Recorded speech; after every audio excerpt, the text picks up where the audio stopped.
আজ ছড়ে সত্যি শিকড় হলে ছড়ে যেত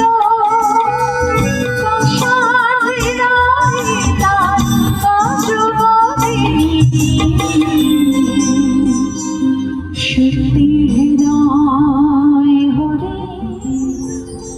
গলে যেত। অসংখ্য ধন্যবাদ দিদিভাইকে। সত্যি দিদিভাইয়ের কণ্ঠে কিন্তু জাদু আছে।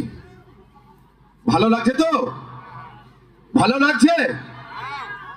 এইভাবে চলবে তো?